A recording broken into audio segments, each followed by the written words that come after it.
BNSS की last video में हम लोग सेक्शन 479 को पढ़ रहे थे, जो बात कर रहा था maximum period for which under trial prisoners can be detain, यानी कि कितने मैक्सिमम टाइम पीरियड के लिए हम प्रिजनर्स को अंदर जेल में रख सकते हैं। ठीक है, एक तरीके का प्रिकॉशनरी प्रोविजन था जो एक्यूज के राइट और जस्टिस के बेसिस पे बनाया गया था। ठीक है, आज की वीडियो में हम लोग सेक्शन 480 को पढ़ेंगे, जो इसी के आगे का सेक्शन है। ये बेसिकली बात करता है नॉन बेलेबल ऑफेंस के बारे में, यानी कि वो ऑफेंसेस जिसमें बेल का जो ग्राउंड होता है या बेल देने का जो प्रोविजन होता है वो डायरेक्टली डिस्क्रिशनरी पावर से लिंक करता है, यानी कि ये ऐसी पावर है जो कोर्ट के अकॉर्डिंग देखी जाती है। यानी कि कोर्ट नेचर ऑफ क्राइम के अकॉर्डिंग ये चेक करते हैं कि क्या हमें ऐसी सिचुएशन में बेल देनी है या फिर नहीं देनी है। ठीक है, तो काफी चीजों को कंसिडर किया जाता है, देन उसके अकॉर्डिंग ही यहाँ पे हमें बेल मिलती है। ये बेसिकली बताता है कि व्हेन बेल में be taken in case of non bailable cases, कौन सिचुएशन में हमें बेल को देना है नॉन अवेलेबल केसेस के अंदर। ठीक है, तो नॉन अवेलेबल ऑफेंसेस का हम लोग अगर बेसिक कॉन्सेप्ट को जाने तो ये ऐसा ऑफेंस होता है जिसमें हम किसी एक्यूज पर्सन को बिना वारंट के अरेस्ट कर सकते हैं, अरेस्ट विदाउट वारंट। ठीक है, यहां हमें जुडिशियल मजिस्ट्रेट की वारंट की जरूरत नहीं पड़ती है। यहां पे हम डायरेक्टली उस एक्यूज पर्सन को कोर्ट में प्रेजेंट करते हैं, अपीयर्स बिफोर द कोर्ट। ठीक है, कोर्ट में पर्सन को भेजा जाता है, अपीयरेंस होता है उसका, एंड देन यहाँ पे जुडिशियल मजिस्ट्रेट जो होते हैं judicial magistrate considers grounds for bail. वो ग्राउंड्स पे चेक करते हैं किस आधार पे इनको इस एक्यूज पर्सन को बेल देनी है या नहीं देनी है। ठीक है, काफी सिचुएशन को देखते हुए यहाँ पे बेल का जो फंक्शनिंग है वो देखी जाती है एक्यूज के नेचर ऑफ क्राइम के अकॉर्डिंग। ठीक है, तो इसके कॉन्सेप्ट्स को समझते हैं, इन बेसिकली इसके 480 के प्रोविजंस को देखते हैं और देखते हैं इसमें क्या बताया जा रहा है। 480 का क्लॉज 1 हमें बताता है कि अगर कोई ऑफेंस है, ठीक है, अगर कोई स्पेसिफिक ऑफेंस है जिसमें क्या हो रहा है, यहाँ पे पनिशमेंट जो है ऐसी है तीन तरह से। ऑफेंस एक हुआ है जिसमें पनिशमेंट उस स्पेसिफिक ऑफेंस में या फिर स्पेसिफिक बीएनएस या फिर आईपीसी के सेक्शन में ऐसा है कि वो लिंक कर रहा है डेथ पनिशमेंट से, एलपी से यानी कि लाइफ इम्प्रिजमेंट से। तो ऐसी कंडीशन में judicial magistrate bail accuse person को नहीं देते। पहली चीज तो ये समझ लीजिए। दूसरी चीज इसमें बताई जा रही है जिसमें ऐसा ऑफेंस है जिसमें जो उसकी जो पनिशमेंट है वो लाइफ इम्प्रिजमेंट तो है लेकिन डेथ नहीं। ठीक है, स्पेसिफिक सिचुएशन में उस पर्सन ने या फिर कह लीजिए एक डेथ पनिशमेंट नहीं कंक्लूड हो रही है। तो ऐसे केस में if case triable by judicial magistrate, अगर उस केस को जुडिशियल मजिस्ट्रेट द्वारा ट्राई किया जा रहा है, ठीक है, then only judicial magistrate will give bail, otherwise not. Then judicial magistrate will give bail, otherwise not. ठीक है, अगर जुडिशियल मजिस्ट्रेट ऐसे केस को ट्राई कर पा रहे हैं तभी यहां पे कंडीशन क्रिएट हो रही है। ये बेसिकली यहां पे बात कर रहा है कि कैसी सिचुएशन में बेल दी जाएगी या नहीं दी जाएगी। इसी से रिलेटेड एक बात और कही जा रही है, अगर कोई ऑफेंस है जिसमें पनिशमेंट फिर से लाइफ इम्प्रिजमेंट है लेकिन डेथ नहीं है, ठीक है, तो अगर यहां पे उस केस को यहां पे कोर्ट ऑफ सेशन को ट्राई करने का मौका दिया जा रहा है या फिर वो जो केस है वो कोर्ट ऑफ सेशन के अंडर आ रहा है, ठीक है, उसकी अंडरटेकिंग कोर्ट ऑफ सेशन द्वारा हो रही है, तो ऐसे सिचुएशन में then judicial magistrate can not grant bail. ऐसी सिचुएशन में जुडिशियल मजिस्ट्रेट बेल नहीं दे सकते। ऐसी सिचुएशन में कोर्ट ऑफ सेशन यानी इसकी ऊपर की अदालत दे सकती है। तो कोर्ट ऑफ सेशन ऐसे केस में बेल को देंगे, judicial magistrate can not grant bell. ये यहां तक की बात थी आपके सेक्शंस 480 के क्लॉज 1 की। अब यहां तक की बात आपने समझ ली, ठीक है। अब इसी के चलते हैं नीचे, इसमें कुछ स्पेसिफिक प्रोवाइजो दिए हैं जो इस केस को कनेक्ट कर रहे हैं। तो प्रोवाइजो 1 है, इसी के नीचे हम लिखेंगे प्रोवाइजो 1, जो बात कर रहा है कि अगर कोई केस में ऐसी सिचुएशन है जो जिसमें पर्सन जो है, इफ पर्सन कोई चाइल्ड है, ठीक है, कोई औरत है वुमेन, या फिर कोई बीमार व्यक्ति है सिक पर्सन, ठीक है, तो यहां पे कोर्ट बेल का डायरेक्शन दे सकती है, ठीक है। कोर्ट यहां पे बेल देने के लिए डायरेक्ट कर सकती है कि इनको ऐसी कंडीशन में बेल दिया जा सके, ठीक है। बढ़ते हैं अपने नेक्स्ट प्रोवाइजो में। प्रोवाइजो 2 बता रहा है हमें, इसी के आगे जो प्रोवाइजो 2 है ये हमें क्या बता रहा है, ये बता रहा है कि अगर कोर्ट को यहां पे लग रहा है, कोर्ट यहां पे सेटिस्फाइड है, ठीक है, कोर्ट सेटिस्फाइड, ठीक, for any special reason, for any special reason, ठीक है, तो ऐसी कंडीशन में उस स्पेसिफिक इंडिविजुअल को बेल दी जा सकती है। Second proviso. थर्ड प्रोवाइजो यहां पे हमारा लिंक करता है टीआईपी के कॉन्सेप्ट से, जो यहां लिया गया है भारतीय साक्ष्य अधिनियम यानी कि एविडेंस लॉ से हमारा इस टीआईपी के कॉन्सेप्ट को इंक्लूड किया गया। इसमें बताया जा रहा है अगर किसी पर्सन है, जैसे कोई पर्सन ए है, ठीक है, ए पर्सन है, इसने कोई स्पेसिफिक ऑफेंस किया, एफआईआर को रजिस्टर्ड किया गया, एफआईआर के बाद यहाँ पे इन्वेस्टिगेशन हुई, देन उसी के बाद यहाँ पे अरेस्ट कर लिया गया, ए अरेस्टेड, ठीक है। टीआईपी का कॉन्सेप्ट एक तरीके से विटनेस को पहचान करवाता है एक्यूज की। कहने का मतलब है, मान लीजिए यहाँ पे किसी विटनेस को, स्पेसिफिक इंडिविजुअल को, ठीक है, यहाँ पे बुलाया जा रहा है W1 2 W3, ठीक है, ऐसे करके, और उधर से एक्यूज 1 एक्यूज 2 या एक्यूज 3 करके, ऐसे करके कई लोग आए हुए। तो यहाँ पे कंडीशन यहाँ पे बताई जा रही है कि यहाँ पे अगर जैसे मान लीजिए ऐसी कंडीशन में, जैसे मान लीजिए एक विटनेस को बुलाया गया और एक्यूज को बुलाया गया, और विटनेस ने जांच पड़ताल, ये जो टीआईपी का पूरा कॉन्सेप्ट हुआ या कि पूरा प्रोसीजर कंप्लीट करवाया गया, ये 15 दिन के बाद तक चला। मान लीजिए पुलिस कस्टडी में जब तक इंडिविजुअल पर्सन है, ठीक है, कोई स्पेसिफिक एक्यूज ए नाम का है, वो पुलिस के अंडरटेकिंग में है, पुलिस कस्टडी में पर्सन है, ठीक है, फिर यहाँ पे पुलिस द्वारा टीआईपी को मजिस्ट्रेट की परमिशन के थ्रू कंडक्ट करवाया गया, जिसमें ये बताया गया है कि ये जो टीआईपी का है, जो पूरा प्रोसीजर है, यानी कि विटनेस को आइडेंटिफिकेशन का जो पूरा प्रोसीजर है, जो ड्यूरिंग इन्वेस्टिगेशन होगा, पुलिस कस्टडी में रह के होगा, वो यहाँ पे अगर 15 दिन में नहीं कंप्लीट हो पा रहा है, तो ये कोई रीजन नहीं होगा उस स्पेसिफिक पर्सन को बेल में देने का, ठीक है। ऐसी कोई कंडीशन नहीं क्रिएट होगी जिसमें उस पर्सन को बेल ना दी जा रही है, बेल उसमें मिल जाएगी, ठीक है, बेल उसमें मिलेगी ही मिलेगी। On the basis of TIP by the police officer, because no sufficient ground as TIP should be conducted within 15 days. 15 दिन में टीआईपी का पूरा प्रोसीजर यहाँ पे नहीं कंप्लीट किया गया है, तो इसका मतलब ये नहीं है कि अब आप इसका भी ग्राउंड बना के उसको बेल ना दो, यहाँ पे बेल तो ही मिलेगी, ठीक है। आपने टाइमली आपको करवाना था, आपने नहीं करवाया, वो आपकी इशू है, लेकिन यहाँ पे कोर्ट स्पेसिफिक सिचुएशन में ये देखते हुए कि यहाँ पे टाइमली टीआईपी जो है टाइमली 15 डेज के अंदर अगर नहीं हो पाया, तो ये कोई no sufficient ground for not granting bail, ये कोई स्पेसिफिक सिचुएशन नहीं क्रिएट होगी कि आपको बेल नहीं दिया जाएगा, बेल आपको मिलेगी, ठीक है। यह स्पेसिफिक प्रोवाइजो नंबर 3 में बताया जा रहा है। प्रोवाइजो 4 क्या हमें बता रहा है, जो हमारा अभी हम लोग 480 क्लॉज 1 की ही बात कर रहे हैं, उसी के अंदर 4 प्रोवाइजो है। आप बेयर एक्ट को खोल के रखिएगा या उस पर आप उसको कनेक्ट करेंगे तो आप समझ जाएंगे मैं एग्जैक्टली आपको क्या समझा रहा हूं, ठीक है।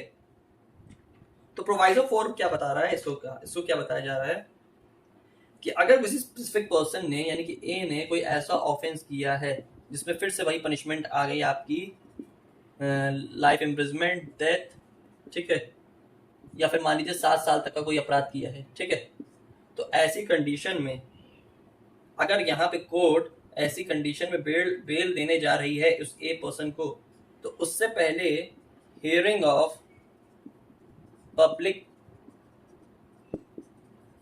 Prosecutor must.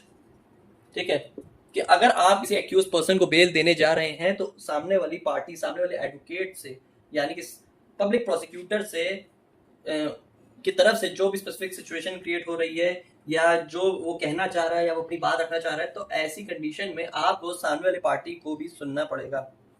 यहाँ पे बेसिकली कवर किया जाएगा आपका लीगल मैक्सिम जो कवर करता है ऑडी अल्ट्रम पार्टन से। ये hearing of public prosecutor must, ये हमारा लैटिन मैक्सिम ऑडी अल्ट्रम पार्टन। Let other side to be heard. क्या मतलब हुआ इसका, कि आप सामने वाले पक्ष को भी पहले सुने, उसी के बाद ही आप यहाँ पे बेल कोर्ट ग्रांट करेगी, उससे पहले आप यहाँ पे बेल नहीं दे सकते। यहाँ तक तो मैंने आपको समझा ही दिया था कि such person shall not be released if they appear reasonable ground for believing that he has been guilty of any offense with death or imprisonment of life। किसी ऐसी स्पेसिफिक एक्यूज पर्सन ने कोई ऐसा क्राइम किया है जिसमें death punishment मिलनी थी उसे, या फिर उम्र कैद की आजीवन कारावास की सजा उसको प्राप्त होनी थी।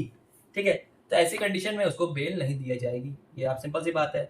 इसी का क्लॉज 2 हमें बताया जा रहा है। क्लॉज 1 मैंने भी आपको एक्सप्लेन किया, क्लॉज 2 मैं अभी बता रहा हूँ आपको, इसको समझ लीजिए। इसमें बताया जा रहा है any such person shall not be released if such offense is a cognizable offense and he had been previously convicted of an offense punishable with death, life imprisonment or for 7 years or more. He had been previously convicted for 2 or more occasions of a cognizable offense punished with imprisonment for 3 years or more than but less than 7 years।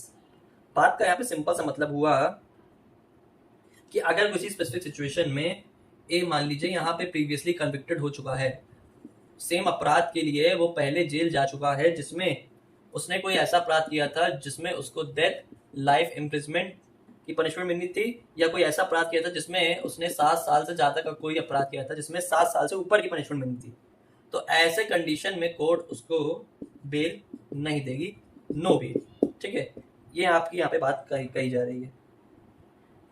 तो ऐसी condition में court पहले previous conviction check करेगी। ठीक है, पहले यहाँ पे कोर्ट का काम है कि प्रीवियस कन्विक्शन चेक करना है कि यहाँ पे उसने पहले तो कोई ऐसा अपराध नहीं किया। अगर उसी स्पेसिफिक सिचुएशन में उसने वही क्राइम को पीसी प्रीवियस कन्विक्शन को फिर दोहराया, यानी कि मोर देन 1, एक से ज्यादा बार उसको किया है, तो ठीक है, जिसमें उसको 3 से 7 साल तक के बीच की सजा मिलनी थी, तो ऐसी कंडीशन में court will not grant the bail. ये बात इसमें कही जा रही है।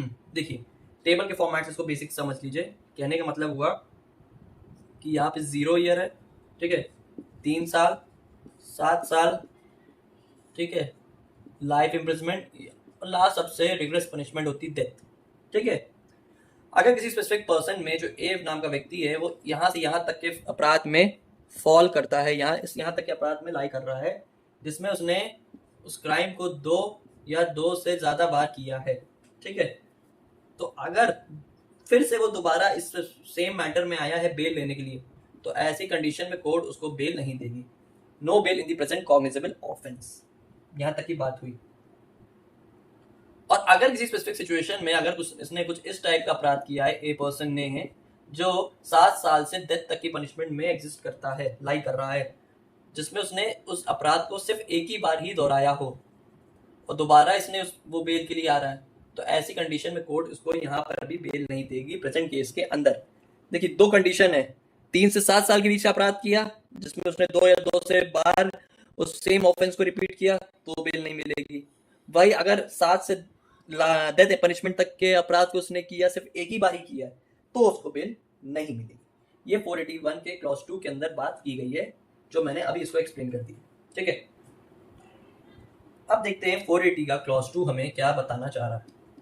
ठीक है, 482 क्लॉज 2 बता रहा है हमें, if it appears to such officer or court at any stage of investigation, inquiry or trial, as the case may be that there are not reasonable ground for believing that the accused has committing a non-bailable offence, but there is sufficient ground for further inquiry into his guilt, the accused shall subject to the provision of section 492 and pending such inquiry be released on bail, or at the discretion of such officer or court on the execution by him of a bond for him for its appearance as there and after provided. कहने का मतलब हो रहा है कि during stage of investigation trial, ठीक है, यहाँ पे ड्यूरिंग ट्रायल या फिर इन्वेस्टिगेशन के दौरान, अगर यहाँ पे ट्रायल या फिर इन्वेस्टिगेशन हो रहा है, ए मान लीजिए एक्यूज पर्सन का, ठीक है, और यहाँ पे कोर्ट को लग रहा है कोई रीजनेबल ग्राउंड नहीं है बेल देने के, ना देने के, या फिर कह लीजिए रीजनेबल ग्राउंड नहीं है कि उसने एनबीओ किया है, यानी कि कोई नॉन बेलेबल ऑफेंस को क्रिएट किया है, तो ऐसी कंडीशन में उसको यहां पे बेल में रिलीज कर दिया जाएगा, ठीक है। लेकिन वही अगर बाद में फर्दर इंक्वायरी कंडक्ट करवाई गई, बाद में इंक्वायरी करवाई जा रही है और उस इंक्वायरी में पता चल रहा है कि यहाँ पे कुछ स्पेसिफिक सिचुएशन में उसका कुछ गिल्ट है, ठीक है, या ऐसा कुछ लग रहा है कि नहीं उसने छोटा मोटा मतलब इससे कोई अपराध ऐसा किया है जो एनबीओ नॉन बेलेबल ऑफेंस से लिंक कर रहा है, तो ऐसी कंडीशन में हम लोग सेक्शन 492 का यूज करेंगे। 492 बात करता है cancellation of bail and bond की, तब ऑन दैट सिचुएशन उसकी बेल को यहाँ पे कैंसिल कर दिया जाएगा। कहने का मतलब यहाँ पे इतना सा है, ठीक है। वही बात इसमें हमें समझाई जा रही है कि अगर कोई कंडीशन ऐसी क्रिएट हुई है कि पहले तो लग रहा है कि कोर्ट को कि नहीं यहाँ पे नॉन बेलेबल ऑफेंस उस एक्यूज पर्सन ने नहीं किया है, तो ठीक है उसको बेल दे दो, लेकिन बाद में इंक्वायरी करवाई गई, इंक्वायरी में पता चल रहा है कि हाँ उसने नॉन बेलेबल ऑफेंस किया है, तो यहाँ पे उसकी बेल को यहाँ पे कैंसिल कर दिया जाएगा। पहले भले ही उसको बेल दे दी गई हो, पहले यहाँ पे रीजनेबल ग्राउंड समझ के कि यहाँ पे नॉन बेलेबल ऑफेंस उस ए पर्सन ने नहीं किया, तो चलो कोर्ट ने बेल दे दी, लेकिन बाद में फिर दोबारा इंक्वायरी करवाई गई इसी मैटर के ऊपर, फिर पता चल रहा है कि नहीं उसने नॉन बेलेबल ऑफेंस किया है, तो हम लोग यहाँ पे सेक्शन 492 का यूज करके उस बेल को यहाँ पे कैंसिल करवा देंगे। कैंसिलेशन ऑफ बेल की बात करता है हमारा सेक्शन 492, तो यही बात इसमें बताई जा रही है। बढ़ते हैं अब आगे। 480 का क्लॉज 3 हमें क्या बताना चाह रहा है, इसको समझते हैं, इसमें क्या कही जा रही बातें। तो इसमें बताया जा रहा है अगर किसी स्पेसिफिक पर्सन ने ऑफेंस किया है जिसमें जो उसकी जो पनिशमेंट थी वो है क्या 7 साल से ज्यादा की है, पहली कंडीशन। दूसरी, चैप्टर 6 ऑफ बीएनएस का ऑफेंस किया है। तीसरी, चैप्टर 7 ऑफ बीएनएस का ऑफेंस किया है। और चैप्टर 17 ऑफ बीएनएस का ऑफेंस किया है, ठीक है। ये बेसिकली बात कर रहा है आपके अटेम्प्ट, कॉन्स्पिरेसी और या फिर कह लीजिए अबेटमेंट। अगर किसी स्पेसिफिक सिचुएशन में यहां पे उस स्पेसिफिक पर्सन ने क्या किया है, इन 4 प्रकार के अपराधों को यहाँ पे 4 तरह के क्राइम को किया है, ठीक है, जिसमें ये अलग अलग चीज मैंने आपको समझाई।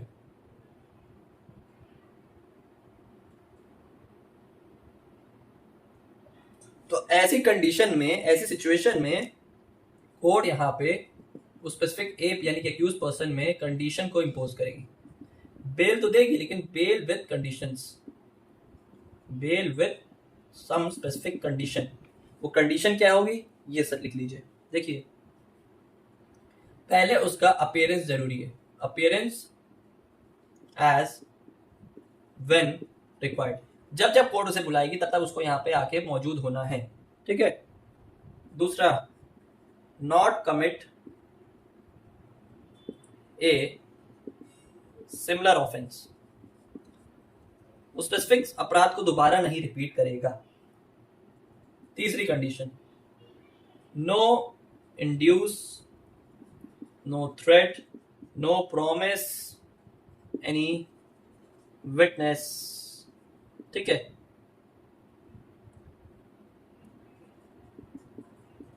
क्या मतलब वो इस बात का, कोई भी जो गवाह है उनको डराए धमकाएगा नहीं, ठीक है, और किसी तरीके के एविडेंस को टैंपर नहीं करेंगे, नो टैंपरिंग ऑफ, ठीक है, एविडेंस को खराब नहीं करेंगे। या फिर other such condition for justice, other such conditions in the interest of justice.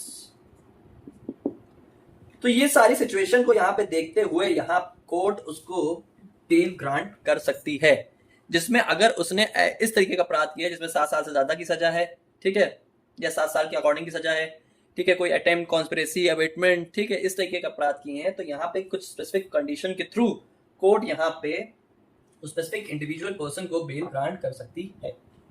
ये यहाँ पे चीजों को समझाया जा रहा है, ठीक है।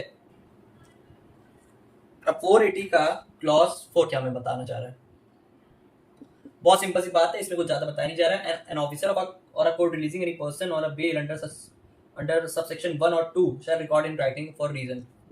कोर्ट अगर किसी एक्यूज पर्सन को 481 और 2 के अंदर बेल अगर दे रही है तो उसके जो रीजन है बेल देने के वो राइटिंग में होनी चाहिए।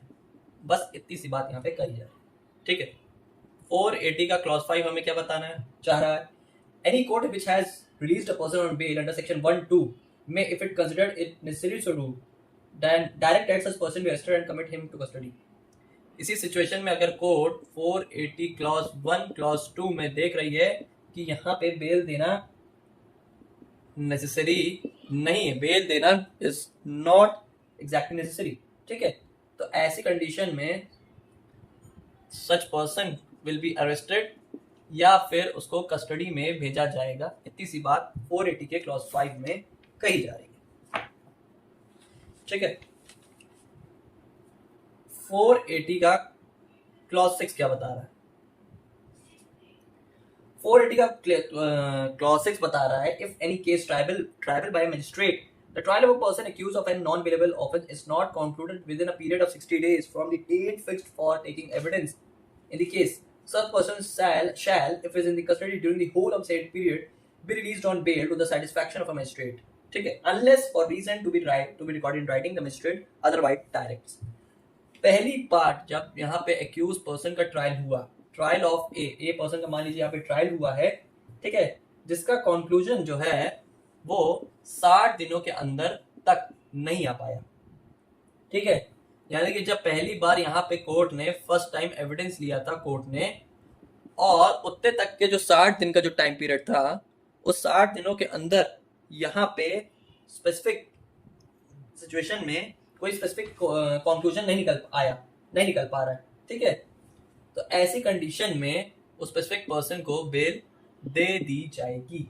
लेकिन ये तो यहाँ पे डिफॉल्ट है, एक तरीके से डिफॉल्ट बेल तो मिल रही है। मैंने आपको डिफॉल्ट बेल का कॉन्सेप्ट पहले पढ़ाया था, इसमें ये बताया जा रहा था कि अगर टाइम पीरियड में स्पेसिफिक टाइम पीरियड में चार्जशीट नहीं फाइल हुई, मजिस्ट्रेट ने एक्शन नहीं लिया, तो यहाँ पे एक्यूज का राइट बन जाता है कि वो डिफॉल्ट बेल ले ले, तो वही चीज इसमें बताई जा रही है। लेकिन इसमें इस डिफॉल्ट बेल को भी डिनाई करने का उसको एक रीजन दिया जा सकता है कि अगर अनलेस यहाँ पे उस स्पेसिफिक सिचुएशन में मजिस्ट्रेट ये डायरेक्ट कर दे कि नहीं ये रीजन था, तभी हमारी जो प्रॉपर प्रोसीडिंग है 60 दिन में नहीं खत्म हुई, यानी कि मजिस्ट्रेट यहाँ पे ये जो 60 दिन का जो पूरी ट्रायल प्रोसीडिंग थी इसको टाइम से ना कंप्लीट करने का अगर रीजन इन राइटिंग लिखित में दे दे तो यही बेल डिफॉल्ट बेल यहाँ पे अब कैंसिल हो जाएगी। ये बात इसमें यहाँ पे समझाई जा रही है कि बेल तो उसको मिलना ही मिलना है, लेकिन इसका अगर रीजन बता दिया मजिस्ट्रेट ने तो बेल नहीं मिल पाई, ठीक, इतनी सी बात इसमें कही जा रही है। देखते हैं 480 क्लॉज 7 इस प्रोविजन का लास्ट सब क्लॉज। इसमें बताया जा रहा है कि यहाँ पे if at any time after the conclusion of the trial for person accused of a non-bailable offence and before judgment is delivered, the court is of opinion that there are reasonable ground for believing that the accused is not guilty of any such offence, it shall release the accused if he is in custody on the execution by him for a bond।